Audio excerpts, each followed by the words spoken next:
Pablo y Esteban. Episodios históricos del cristianismo primitivo. Novela dictada por el Espíritu Emmanuel. Breves noticias. Son muchos los trabajos que circulan por el mundo sobre la gloriosa tarea del apóstol de los gentiles. Entonces, es justo que esperemos algunas interrogaciones. ¿Por qué un nuevo libro sobre Pablo de Tarso? ¿Será un homenaje al gran trabajador del Evangelio o acaso trae informaciones más detalladas de su vida? En cuanto a la hipótesis inicial, somos de los primeros en reconocer que el convertido de Damasco no necesita de nuestros mezquinos homenajes. En cuanto a la segunda, responderemos afirmativamente, pues esa es la finalidad que nos hemos propuesto alcanzar, al transferir al papel humano, con los recursos disponibles, algunos aspectos de las tradiciones del plano espiritual acerca de los trabajos confiados al gran amigo de los gentiles. Nuestro objetivo esencial no podría ser, tan solo, rememorar pasajes sublimes de los tiempos apostólicos, sino presentar, ante todo, la figura del cooperador fiel, en su legítima condición de hombre transformado por Jesucristo y atento a su divino ministerio. Pero, aclaramos que no es nuestro propósito realizar únicamente una biografía novelada. El mundo está repleto de esas fichas educativas, con referencia a sus personajes más notables. Nuestro mejor y más sincero deseo es recordar las luchas acerbas y los ásperos testimonios de un corazón extraordinario, que se levantó de las luchas humanas para seguir los pasos del Maestro, en un esfuerzo incesante. Las iglesias displicentes de la actualidad y los falsos deseos de los creyentes en los diversos sectores del cristianismo, justifican nuestras intenciones. Por todas partes, existen tendencias a la ociosidad del espíritu y manifestaciones del menor esfuerzo. Muchos discípulos disputan las prerrogativas del Estado, mientras otros, distanciados voluntariamente del trabajo justo, suplican la protección sobrenatural del cielo. Templos y devotos se entregan, gustosamente, a situaciones acomodaticias, prefiriendo el predominio y los regalos de orden material. Observando ese panorama sentimental, es útil recordar la figura inolvidable del generoso apóstol. Muchos han comentado la vida de Pablo, pero, cuando no le atribuyeron ciertos títulos de favor, gratuitos del cielo, lo han presentado como un fanático de corazón reseco. Para unos, él fue un santo por predestinación, a quien Jesús se apareció, en una operación mecánica de la gracia. Para otros, fue un espíritu arbitrario, absorbente y austero, inclinado a combatir a los compañeros, con vanidad casi cruel. No nos detendremos en esa posición extremista. Queremos recordar que Pablo recibió la dádiva santa, de la visión gloriosa del Maestro, a las puertas de Damasco, pero no podemos olvidar la declaración de Jesús relativa al sufrimiento que le aguardaba, por amor a su nombre. Es cierto que el inolvidable tejedor traía su ministerio divino, pero, ¿quién estará en el mundo sin un ministerio de Dios? Mucha gente dirá que desconoce su propia tarea, que es inconsciente al respecto, pero nosotros podemos responder que, aparte de la ignorancia, hay desatención y muchos prejuicios perniciosos. Los más exigentes advertirán que Pablo recibió un llamado directo, pero, en verdad, todos los hombres poco rudos tienen su convocatoria personal al servicio del Cristo. Las formas pueden variar, pero la esencia del llamamiento es siempre la misma. La invitación al ministerio llega, a veces, de manera sutil, inesperadamente, pero, la mayoría, resiste a la generosa invitación del Señor. Ahora, Jesús no es un maestro de violencias y si la figura de Pablo se engrandece mucho ante nuestros ojos, es que él oyó, se negó a sí mismo, se arrepintió, tomó su cruz y siguió al Cristo hasta el fin de sus tareas materiales, a pesar de las persecuciones, enfermedades, apodos, burlas, desilusiones, deserciones, pedradas, azotes y encarcelamientos. Pablo de Tarso fue un hombre intrépido y sincero, caminando entre las sombras del mundo, al encuentro del Maestro, que se hizo oír en las encrucijadas de su vida. Fue mucho más que un predestinado, fue un realizador que trabajó diariamente, fomentando la luz. El Maestro lo llama, desde su esfera de claridades inmortales. Pablo tantea en las sombras de las experiencias humanas y responde, Señor, ¿qué quieres que yo haga? Entre él y Jesús había un abismo, que el apóstol supo atravesar en decenios de luchas redentoras y constantes. Nuestro objetivo es demostrar con claridad cuánto nos compete trabajar, para ir al encuentro de Jesús. Otra finalidad de este humilde esfuerzo es reconocer que el apóstol no podría llegar a esa posibilidad, en una acción aislada en el mundo. Sin Esteban, no tendríamos a Pablo de Tarso. El gran mártir del cristianismo naciente alcanzó una influencia mucho mayor en la experiencia paulina, de lo que podríamos imaginar, tan solo compulsando los textos conocidos en los estudios terrestres. La vida de ambos está entrelazada con misteriosa belleza. La contribución de Esteban y de otros personajes de esta historia real viene a confirmar la necesidad y la universalidad de la ley de cooperación. Y, para verificar la amplitud de ese concepto, recordemos que Jesús, cuya misericordia y poder lo abarcaban todo, procuró la compañía de 12 auxiliares, con la finalidad de emprender la renovación del mundo. Además, sin cooperación, no podría existir amor, y el amor es la fuerza de Dios que equilibra el universo. Desde ya, veo a los críticos consultando textos y combinando versículos para ir demarcando los errores de nuestro sencillo emprendimiento. A los bien intencionados les agradecemos sinceramente, por conocer nuestra expresión de criatura falible, declarando que este modesto libro fue escrito por un espíritu para los que vivan en espíritu, y ante el pedantismo dogmático, o literario, de todos los tiempos, recurrimos al propio Evangelio para repetir que, si la letra mata, el espíritu vivifica. Así, al ofrecer este humilde trabajo a nuestros hermanos de la tierra, formulamos votos para que el ejemplo del gran convertido se haga más claro en nuestros corazones, para que cada discípulo pueda entender cuánto le compete trabajar y sufrir, por amor a Jesucristo. Emmanuel Pedro Leopoldo, Minas Gerais, Brasil, 8 de julio de 1941. Primera parte. Corazones flagelados. La mañana se adornaba de mucha alegría y de sol, pero las calles centrales de Corinto estaban casi desiertas.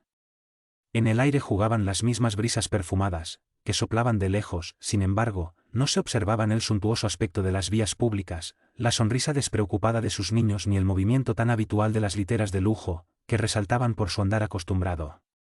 La ciudad reedificada por Julio César, era la más bella joya de la vieja Acaya, sirviendo de capital a la hermosa provincia. No se podía encontrar, en su intimidad, el espíritu helénico en su pureza antigua, incluso porque, después de un siglo de lamentable abandono, después de la destrucción operada por Lucio Mumio, restaurándola, el gran emperador transformó Corinto en una colonia importante de romanos, a donde acudieron gran número de libertos ansiosos de trabajo remunerado, o propietarios de promisorias fortunas. A estos, se asoció una enorme corriente de israelitas y un considerable porcentaje de hijos de otras razas que se aglomeraban allí, transformando la ciudad en un núcleo de convergencia de todos los aventureros de Oriente y de Occidente. Su cultura estaba muy distante de las realizaciones intelectuales del gusto griego más eminente, mezclándose, en sus plazas, los más diversos templos. Tal vez, obedeciendo a esa heterogeneidad de sentimientos, Corinto se tornó famoso por las tradiciones de libertinaje de la gran mayoría de sus habitantes. Los romanos encontraron allá un campo propicio para sus pasiones, entregándose, con desvarío, al venenoso perfume de ese jardín de flores exóticas. Al lado de los aspectos soberbios y de las pedrerías rutilantes, el pantano de las miserias morales exhalaba un nauseabundo olor. La tragedia fue siempre el precio doloroso de los placeres fáciles. De cuando en cuando, los grandes escándalos reclamaban las grandes represiones. En el año 34, toda la ciudad fue atormentada por una violenta revuelta de los esclavos oprimidos. Se perpetraron tenebrosos crímenes en la sombra, requiriendo severas represalias. El procónsul no vaciló, ante la gravedad de la situación. Expidiendo mensajeros oficiales, solicitó de Roma los recursos precisos. Y los recursos no tardaron. En breve, la galera de las Águilas Dominadoras, ayudada por vientos favorables, traía a bordo a las autoridades de la misión punitiva, cuya acción debía esclarecer los acontecimientos. He ahí el porqué, en esa mañana radiante y alegre, los edificios residenciales y las tiendas del comercio se presentaban envueltos en profundo silencio, semicerrados y tristes. Los transeúntes eran pocos, con la excepción de varios pelotones de soldados, que cruzaban las esquinas despreocupados y satisfechos, como quien se entregaba, de buen grado, al sabor de las novedades. Hacía ya algunos días, un jefe romano, cuyo nombre se hacía acompañar de sombrías tradiciones, había sido recibido por la corte provincial, desempeñando allí las elevadas funciones de legado de César, rodeado de gran número de agentes políticos y militares, estableciendo el terror entre todas las clases, con sus procesos infamantes. Licinio Minucio llegó al poder, movilizando todos los recursos de la intriga y la calumnia. Consiguiendo volver a Corinto, donde estuvo años antes, sin mayor autoridad, todo lo osaba ahora, para aumentar sus caudales, fruto de la avaricia insaciable y sin escrúpulos. Pretendía radicarse, más tarde, en aquellos sitios, donde sus propiedades particulares alcanzaban grandes proporciones, esperando ahí la noche de la decrepitud. Así, con el deseo de consumar sus criminales designios, inició un gran movimiento de arbitrarias expropiaciones, con el pretexto de garantizar el orden público. En beneficio del poderoso imperio, que su autoridad representaba. Numerosas familias de origen judío fueron escogidas como víctimas preferenciales de la nefasta extorsión. Por todas partes comenzaban a llorar los oprimidos, mientras tanto, ¿quién osaría valerse del recurso de las reclamaciones públicas y oficiales, ante el atropello? La esclavitud esperaba siempre a los que se entregasen a cualquier impulso de libertad contra las expresiones de la tiranía romana. Y no solo era la figura despreciable del odioso funcionario lo que constituía para la ciudad una angustiosa y permanente amenaza. Sus secuaces estaban apostados en varios puntos de las vías públicas, provocando escenas insoportables, características de una perversidad inconsciente. La mañana había avanzado, cuando un hombre de edad, dando a entender que buscaba el mercado, por el cesto que le pendía de las manos, atravesaba con lentitud una plaza soleada y extensa. Un grupo de tribunos lo señalaban con dicterios deprimentes, entre irónicas carcajadas. El anciano, que denunciaba por sus rasgos fisonómicos la línea israelita, demostraba percibir el ridículo del que venía siendo objeto, pero, distanciándose de los militares patricios, como deseoso de resguardarse, caminó con mayor timidez y humildad, desviándose en silencio. Fue en ese instante, cuando uno de los tribunos, en cuya mirada autoritaria se notaba acentuada malicia, se acercó a él, interrogándolo ásperamente: «Tú, judío despreciable, ¿cómo osas pasar sin saludar a tus señores?». El interpelado se paró, pálido y trémulo. Sus ojos revelaban la extraña angustia que resumía en su elocuencia silenciosa, todos los infinitos martirios que flagelaban a su raza. Las manos arrugadas le temblaban ligeramente, mientras el busto se arqueaba reverente, comprimiendo la larga y encanecida barba. «¿Tu nombre?», exclamó el oficial, en actitud irrespetuosa e irónica. Jocheded, hijo de Jared, respondió tímidamente. «¿Y por qué no saludaste a los tribunos imperiales?». «Señor, yo no quise ofenderos», explicó, casi llorando. «¿No quisiste ofendernos?», preguntó el oficial con profunda aspereza. Y, antes que el interpelado consiguiera una nueva oportunidad para darle más amplias disculpas, el mandatario imperial le asestó unos puñetazos en el rostro venerable, siguiendo con sucesivas y crueles bofetadas. «Toma. Toma», exclamaba con rudeza, al estridor de las carcajadas de los compañeros presentes en la escena, agregando en tono festivo: «Guarda bien este recuerdo. Perro asqueroso, para que aprendas a ser educado y agradecido». El anciano se tambaleó, pero no reaccionó. Se percibía su sordo resentimiento íntimo, a través de la llameante e indignada mirada que lanzó al agresor con una serenidad terrible. En un movimiento espontáneo, observó sus brazos desvalidos por la lucha y el sufrimiento, reconociendo la inutilidad de cualquier respuesta. Entonces, el verdugo inesperado, observando su silenciosa calma, pareció medir la extensión de su propia cobardía, poniendo sus manos en la complicada armadura del cinturón, volvió a decir con profundo desdén: «Ahora que recibiste la lección, puedes ir al mercado, judío insolente». La víctima le dirigió, entonces, una mirada de ansiosa amargura, en la cual se denotaban las dolorosas angustias de toda una larga existencia. Envuelto en la sencilla túnica y en la venerable vejez, aureolada por cabellos blanqueados en las más penosas experiencias de la vida, la mirada del ofendido se asemejaba a un dardo invisible que penetraría, para siempre, en la conciencia del agresor irrespetuoso y malo. No obstante, aquella dignidad herida no se demoró mucho en la actitud de reprobación, intraducible en palabras. En poco tiempo, soportando los insultos de la burla generalizada, prosiguió con el objetivo que lo llevó a salir a la calle. El anciano Jocheded experimentaba ahora extrañas y amargas reflexiones. Dos lágrimas calientes y adoloridas surcaban las arrugas de su rostro macilento, perdiéndose en los hilos grisáceos de la venerada barba. ¿Qué había hecho para merecer tan pesados castigos? La ciudad había sido azuzada por los movimientos de rebeldía de numerosos esclavos, pero su pequeño hogar proseguía con la misma paz de los que trabajan con dedicación y obediencia a Dios. La humillación sufrida lo hacía retrotraerse, por la imaginación, a los periodos más difíciles de la historia de su raza. ¿Por qué motivo y hasta cuándo sufrirían los israelitas la persecución de los elementos más poderosos del mundo? ¿Cuál sería la razón de ser siempre estigmatizados, como indignos y miserables, en todos los rincones de la tierra? No obstante, amaban sinceramente a aquel Padre de justicia y amor, que velaba desde los cielos por la grandeza de su fe y por la eternidad de sus destinos. Mientras los demás pueblos se entregaban al relajamiento de las fuerzas espirituales, transformando esperanzas sagradas en expresiones de egoísmo e idolatría, Israel sustentaba la ley del Dios único, esforzándose, en todas las circunstancias, por conservar intacto su patrimonio religioso, aunque con el sacrificio de su independencia política. Apesadumbrado, el pobre anciano meditaba sobre su propia suerte. Esposo dedicado, había enviudado cuando aquel mismo Licinio Minucio, cuestor del imperio, años antes, instauró nefastos procesos en Corinto, a fin de castigar a algunos elementos de su población descontenta y rebelada. Su gran fortuna personal había sido extremadamente reducida y tuvo que soportar una prisión injusta, resultante de falsas acusaciones, que le valieron pesados sinsabores y terribles confiscaciones.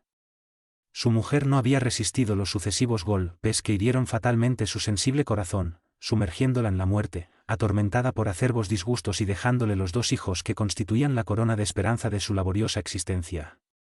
Jeziel y Abigail se desarrollaban bajo el cariño de sus afectuosos brazos y, por ellos, en la carga de los sagrados deberes del hogar. Sentía que la nieve de la senda humana le había blanqueado precozmente los cabellos, consagrando a Dios sus más santas experiencias. A la mente le vino entonces, más viva, la silueta graciosa de los hijos. Era un lenitivo conocer el sabor agradable de las experiencias del mundo, para beneficio de ellos. El tesoro filial lo compensaba de las flagelaciones en cada accidente del camino. La evocación del hogar, donde el amor cariñoso de los hijos alimentaba las esperanzas paternas, suavizó sus amarguras. ¿Qué importaba la brutalidad del romano conquistador, cuando su vejez se aureolaba con los más santos afectos del corazón? Experimentando un resignado consuelo, llegó al mercado, donde se abasteció de lo que necesitaba. El movimiento no era intenso en los puestos de venta habituales, como en los días más comunes, pero había cierta concurrencia de compradores, principalmente de libertos y pequeños propietarios, que afluían de los caminos de Cencreia. Estaba por terminar la compra de pescado y legumbres, cuando una lujosa litera paró en el centro de la plaza y de ella saltó un oficial patricio, desdoblando un extenso pergamino. A la señal de silencio, que hizo enmudecer todas las voces, la palabra del extraño personaje vibró fuerte en la lectura fiel del decreto que traía, Licinio Minucio, cuestor del imperio y legado de César, encargado de abrir en esta provincia la necesaria información para el restablecimiento del orden en toda Acaya. Invita a todos los habitantes de Corinto que se consideren perjudicados en sus intereses personales, o que se encuentren necesitados de amparo legal, a comparecer mañana, al mediodía, en el Palacio Provincial, junto al templo de Venus Pandemo, para que expongan sus quejas y reclamaciones, que serán plenamente atendidas por las autoridades competentes. Leído el aviso, el mensajero volvió a tomar el elegante transporte, que sustentado por hercúleos brazos esclavos, desapareció en la primera esquina, envuelta en una nube de polvo, levantada en remolino por el viento de la mañana. Entre los circunstantes, surgieron enseguida opiniones y comentarios. Los afectados no se podían contar. El legado y sus prepuestos enseguida, desde el comienzo, se posesionaron de pequeños patrimonios territoriales de la mayoría de las familias más humildes, cuyos recursos financieros no daban para costear procesos en el foro provincial. De ahí, la ola de esperanzas que dominaba el corazón de muchos y la opinión pesimista de otros, que no veían en el edicto sino una nueva celada, para obligar a los reclamantes a pagar muy caro por sus legítimas reivindicaciones. Jochedeb oyó la comunicación oficial, colocándose inmediatamente entre los que se juzgaban con derecho a esperar una legítima indemnización por los perjuicios sufridos en otros tiempos. Animado por las mejores esperanzas, regresó a casa, escogiendo un camino más largo, para evitar un nuevo encuentro con los que le habían humillado con tanta rudeza. No había caminado mucho, cuando surgieron frente a él nuevos grupos de militares romanos, en conversaciones ruidosas, que transbordaban entusiastas en las claridades de la mañana. Al enfrentar al primer grupo de tribunos, sintiéndose el blanco de comentarios deprimentes que se transparentaban en risas irónicas, el anciano israelita consideró: deberé saludarlos, o pasar mudo y reverente, como traté de hacer en la venida. Preocupado en cómo evitar un nuevo pugilato que agravase las humillaciones de aquel día, se inclinó profundamente, cual mísero esclavo, y murmuró, tímidamente. Mal había terminado de decirlo, cuando un oficial de fisonomía dura e impasible se acercó, exclamando colérico: ¿qué es esto? ¿Un judío dirigiéndose impunemente a los patricios? ¿Llegó a tanto la condenable tolerancia de la autoridad provincial? Hagamos justicia por nuestras propias manos. Y nuevas bofetadas estallaron en el rostro adolorido del infeliz, que necesitaba encontrar todas las energías en la voluntad para no lanzarse, de cualquier modo, a una reacción desesperada. Sin una palabra de justificación, el hijo de Jared se sometió al castigo cruel. Su corazón, precipitado, parecía reventar de angustia en el pecho envejecido, sin embargo, la mirada reflejaba el intenso rencor que dominaba su alma oprimida. Imposibilitado de coordinar ideas en vista de la agresión inesperada, en su actitud humilde observó que, en esta ocasión, la sangre chorreaba de la nariz, tiñendo su barba blanca y el lino sencillo de sus vestiduras. Pero eso no llegó a sensibilizar al agresor, que, por fin, le soltó el último puñetazo en la frente arrugada, murmurando: «Záfate, insolente». Sosteniendo con dificultad el cesto que le pendía de los brazos trémulos, Jochedeb avanzó tambaleante, sofocando la explosión de su extrema desesperación. «Ah, ser viejo», pensaba. Simultáneamente, los símbolos de la fe modificaban sus disposiciones espirituales, y sentía en lo más íntimo la palabra antigua de la ley: «No matarás». No obstante, las enseñanzas divinas, a su modo de ver, en la voz de los profetas, aconsejaban la venganza ojo por ojo, diente por diente. Su espíritu guardaba la intención de la represalia como remedio a las reparaciones a las que se juzgaba con derecho, pero sus fuerzas físicas ya no eran compatibles con los requisitos de la reacción. Profundamente humillado y presa de angustiosos pensamientos, buscó recogerse en el hogar, donde tomaría consejo de los hijos muy amados, en cuyo afecto encontraría, seguro, la necesaria inspiración. Su modesta vivienda no quedaba muy lejos, y a una distancia, agobiado, divisó el sencillo y pequeño techo del cual hizo el nicho de su amor. Presto, tomó la vereda que terminaba en la reja tosca, casi ahogada por los rousdels de Abigail, que exhalaban un fuerte y delicioso perfume. Los árboles verdes y exuberantes esparcían soar y sombra, que atenuaban el rigor del sol. Una voz clara y amiga llegaba de lejos a sus oídos. El corazón paternal adivinaba. A aquella hora, Jeziel, conforme al programa trazado por él mismo, araba la tierra, preparándola para las primeras siembras. La voz del hijo parecía casarse con la alegría del sol. La vieja canción hebraica, que salía de sus cálidos labios de joven, era un himno de exaltación al trabajo y a la naturaleza. Los versos armoniosos hablaban del amor a la tierra y de la protección constante de Dios. El generoso padre ahogaba con dificultad las lágrimas del corazón. La melodía popular le sugería un mundo de reflexiones. ¿No había trabajado durante toda la existencia? ¿No se presumía de ser un hombre honesto en los más mínimos actos de la vida, para jamás perder el título de justo? Sin embargo, la sangre de la persecución cruel estaba allí escurriéndole de la venerada barba sobre la túnica blanca indemne de cualquier mácula que pudiese atormentar su conciencia. Aún no había traspasado el cercado rústico de la vivienda humilde, cuando una voz cariñosa le gritaba asustadiza y vehemente: «Padre. Padre. ¿Qué sangre es esa?».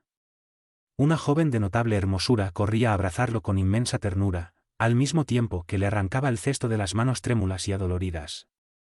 Abigail, en la candidez de sus 18 años, era un gracioso espécimen de todos los encantos de las mujeres de su raza.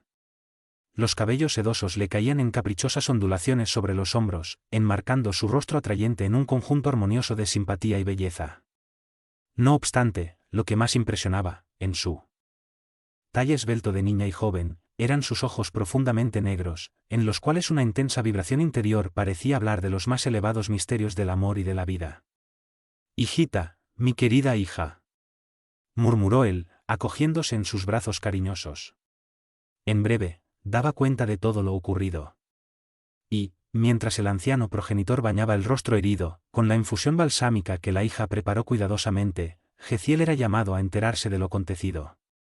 El joven acudió solícito y presuroso. Abrazando al padre, oyó su amargo desahogo, palabra por palabra.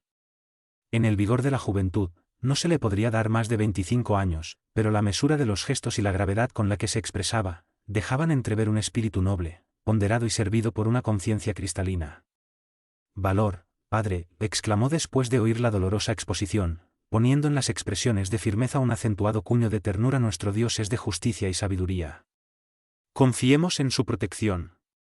Jochedeb contempló al hijo de arriba abajo, fijándose en su mirada bondadosa y calmada, donde desearía percibir, en aquel momento, la indignación que le parecía natural y justa, dominado como estaba por el deseo de represalias. Era verdad que había criado a Jeziel para las alegrías puras del deber, en obediencia a la leal ejecución de la ley, pero nada lo compelía a abandonar sus ideas de venganza, para cobrarse de los ultrajes recibidos. Hijo, consideró después de meditar por largo tiempo, Jehová está lleno de justicia, pero los hijos de Israel, como escogidos, precisan igualmente ejercerla.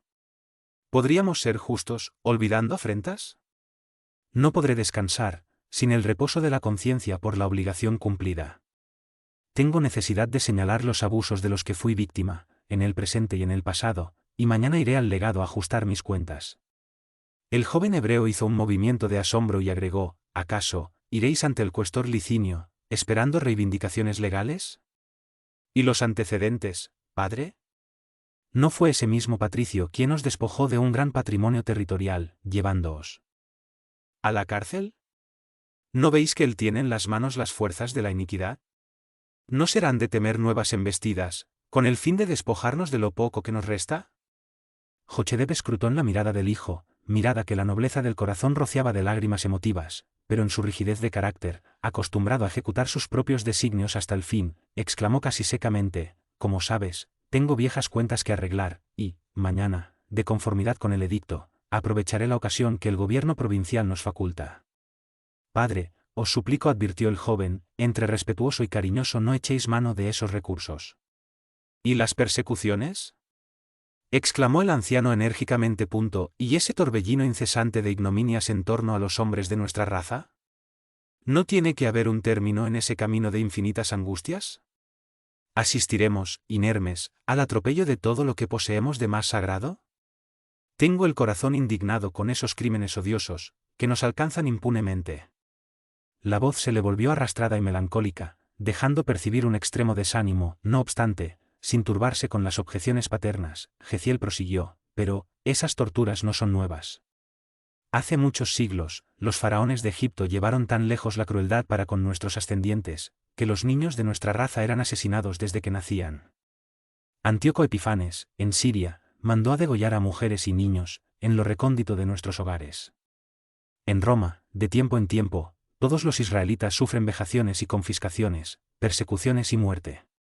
Pero, ciertamente, Padre mío, Dios permite que acontezca así para que Israel reconozca, en los sufrimientos más atroces, su misión divina. El anciano israelita parecía meditar en las ponderaciones del hijo, con todo, añadió resuelto, sí, todo eso es verdad, pero la justicia recta debe ser cumplida, centavo por centavo, y nada podrá cambiar mi forma de pensar.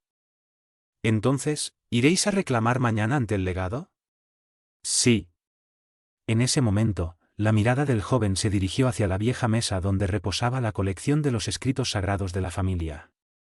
Animado por una súbita inspiración, Jeziel recordó humildemente, Padre, no tengo el derecho de exhortaros, pero veamos lo que nos suscita la palabra de Dios al respecto de lo que pensáis en este momento.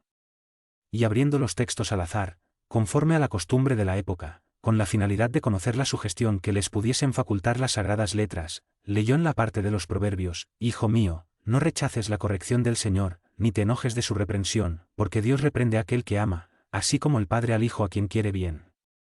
1. El anciano israelita abrió los ojos asombrados, revelando la estupefacción que el mensaje indirecto le causaba, y como Jeziel lo miraba largamente, demostrando un ansioso interés por conocer su actitud íntima, en vista de la sugestión de los pergaminos sagrados, afirmó, recibo la advertencia de los escritos, hijo mío, pero no me conformo con la injusticia, y según he resuelto, llevaré mi queja a las autoridades competentes.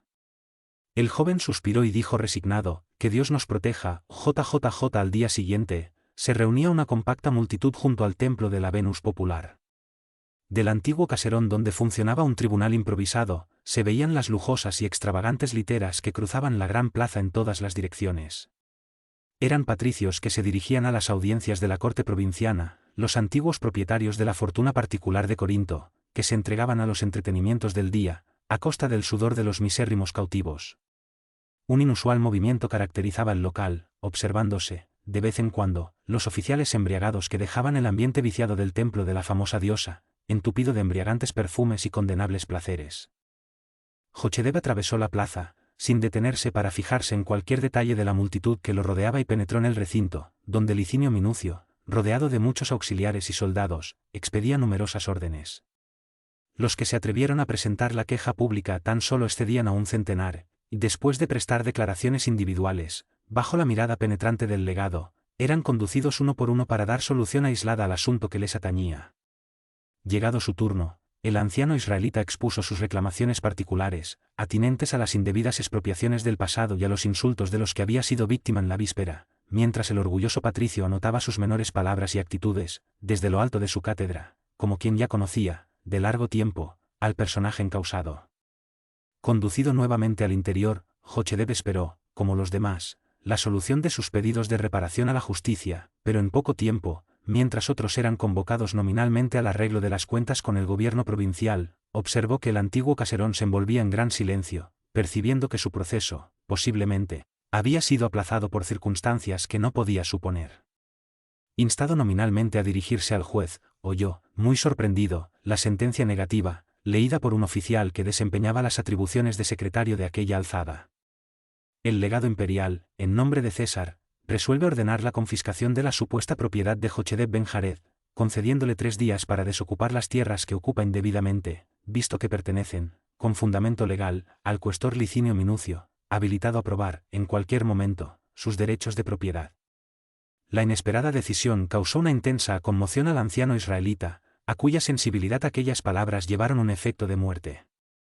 No sabría definir la angustiosa sorpresa. ¿No había confiado en la justicia y no estaba en busca de su acción reparadora? Quería gritar su odio, manifestar sus dolorosas desilusiones. Pero la lengua estaba como petrificada en la boca retraída y trémula. Después de un minuto de profunda ansiedad, miró en lo alto la figura detestada del antiguo patricio, que le causaba, ahora, la última ruina, y, envolviéndolo en la vibración colérica del alma resentida y sufridora, encontró energías para decir: «Oh, ilustrísimo cuestor, ¿dónde está la equidad de vuestras sentencias? Vengo aquí implorando la intervención de la justicia y retribuís mi confianza con una nueva extorsión que aniquilará mi existencia. En el pasado, sufrí la expropiación injusta de todos mis bienes territoriales, conservando con enormes sacrificios la humilde granja, donde pretendo esperar la muerte. ¿Será creíble que vos, dueño de opulentos latifundios, no sintáis remordimiento en sustraer a este mísero anciano el último pedazo de pan?» El orgulloso romano, sin un gesto que denotase la más leve emoción, respondió secamente: «Póngase en la calle, y que nadie discuta las decisiones imperiales». «¿No discutir?», clamó Jochedeb ya desvariado. «¿No podré alzar la voz maldiciendo la memoria de los criminales romanos que me expoliaron? ¿Dónde colocaréis vuestras manos, envenenadas con la sangre de las víctimas y las lágrimas de las viudas y de los huérfanos despojados, cuando suene la hora del juicio del tribunal de Dios?» Pero, recordando súbitamente el hogar poblado por la ternura de los hijos amorosos, modificó su actitud mental, sensibilizando las fibras más recónditas del ser. Postrándose, de rodillas, en convulsivo llanto, exclamó conmovedoramente: «Tened piedad de mí, ilustrísimo. Dejadme la modesta vivienda, donde, por encima de todo, soy padre.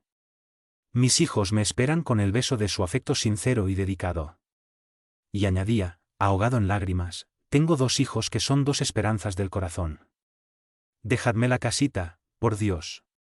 Prometo conformarme con ese poco, nunca más reclamaré». No obstante, el legado impasible respondió con frialdad, dirigiéndose a un soldado: «Espartaco, para que ese judío impertinente salga del recinto, con sus lamentaciones, dadle 10 bastonazos». El soldado se preparó para cumplir inmediatamente la orden, pero el juez implacable añadió: «Tenga cuidado de no cortarle el rostro, para que la sangre no escandalice a los transeúntes». De rodillas, el pobre Jochedeb soportó el castigo, y terminada la prueba, se levantó, tambaleante, alcanzando la plaza asoleada, bajo las risas disfrazadas de cuantos habían presenciado el innoble espectáculo. Nunca, en su vida, había experimentado una desesperación tan intensa como en aquella hora. Quería llorar y tenía los ojos fríos y secos, lamentar la inmensa desdicha y los labios estaban petrificados de resentimiento y dolor. Parecía un sonámbulo vagando inconsciente entre las literas y los transeúntes que se aglomeraban en la enorme plaza. Contempló con extrema e íntima repugnancia el templo de Venus. Deseaba tener una voz atronadora y poderosa para humillar a todos los circunstantes con la palabra de la condenación. Observando a las cortesanas coronadas que lo encontraban, las armaduras de los tribunos romanos y la ociosa actitud de los afortunados que pasaban desapercibidos de su martirio, suavemente recostados en las literas vistosas de la época, se sintió como sumergido en uno de los pantanos más odiosos del mundo, entre los pecados que los profetas de su raza jamás se cansaron de vencer, con todas las verdades del corazón consagrado al Todopoderoso. Corinto, a sus ojos, era una nueva edición de la Babilonia condenada y despreciable. De súbito, a pesar de los tormentos que perturbaban su alma exhausta, recordó nuevamente a los hijos queridos, sintiendo, por anticipado, la profunda amargura que la noticia de la sentencia les causaría en su espíritu sensible y afectuoso. El recuerdo de la ternura de Jeziel enternecía su corazón galvanizado en el sufrimiento. Tuvo la impresión de verlo aún a sus pies, suplicando que desistiese de cualquier reclamación, y en sus oídos resonaba ahora, con mayor intensidad, el eco de la exhortación de los escritos: Hijo mío, no rechaces la reprensión del Señor. Pero, al mismo tiempo, ideas destructoras invadían su cerebro cansado y adolorido. La ley sagrada estaba llena de símbolos de justicia. Y, para él, se imponía como un deber soberano providenciar la reparación que le parecía conveniente. Ahora, en desolación suprema, regresaba al hogar, despojado de todo lo que poseía, aun lo más humilde y más sencillo, y ya al final de la vida. ¿Cómo conseguiría el pan de mañana? Sin elementos de trabajo y sin techo, se veía constreñido a peregrinar en situación parasitaria, al lado de la juventud de los hijos. Inenarrable martirio moral le sofocaba el corazón. Dominado por ásperos pensamientos, se aproximó al sitio tan querido, donde había construido el nido familiar. El sol caliente de la tarde hacía más dulce la sombra de los árboles, de gajos verdes y abundantes.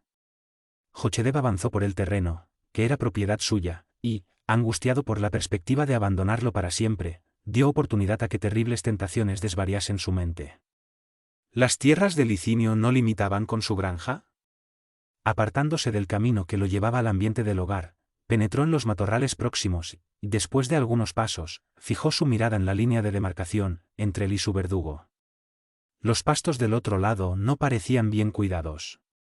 Por falta de una mejor distribución del agua común, cierta sequedad general se hacía sentir ásperamente. Apenas algunos árboles, aislados, amenizaban el paisaje con su sombra, refrescando la región abandonada, entre espinos y parásitas que sofocaban las hierbas sutiles. Obcecado por la idea de reparación y venganza, el anciano israelita deliberó incendiar los pastos próximos. No consultaría a los hijos, que posiblemente doblarían su espíritu, inclinados como estaban a la tolerancia y a la benignidad. Jochedeb retrocedió algunos pasos y, recurriendo al material de trabajo guardado en las proximidades, hizo el fuego con el que encendió un feje de hierbas resecas. Las llamas se expandieron con celeridad, y en pocos minutos, el incendio de los pastos se propagaba con la velocidad de un relámpago. Terminada la tarea, bajo la penosa impresión de los huesos adoloridos, regresó tambaleante al hogar, donde Abigail lo inquirió, inútilmente, sobre los motivos de tan profundo abatimiento. Jochedeb se acostó mientras esperaba a su hijo, pero, dentro de poco, un ruido ensordecedor le llegaba a los oídos. No lejos de la granja, el fuego destruía árboles amigos y ramajes robustos, reduciendo pastos verdes a puñados de cenizas. Ardía, irremediablemente, una gran área, escuchándose los alaridos lamentosos de las aves que huían despavoridas. Pequeños pajeros del cuestor, incluso algunas termas pintorescas de su predilección, construidas entre los árboles, ardían igualmente, convirtiéndose en negros escombros. Aquí y allá los gritos de los trabajadores del campo, en espantosa correría por salvar de la destrucción la residencia campestre del poderoso patricio, o procurando aislar la serpiente de fuego que lamía la tierra en todas las direcciones, aproximándose a los pomares vecinos. Algunas horas de ansiedad esparcieron las más angustiosas expectativas, pero, al final de la tarde, el incendio había sido dominado, después de enormes esfuerzos.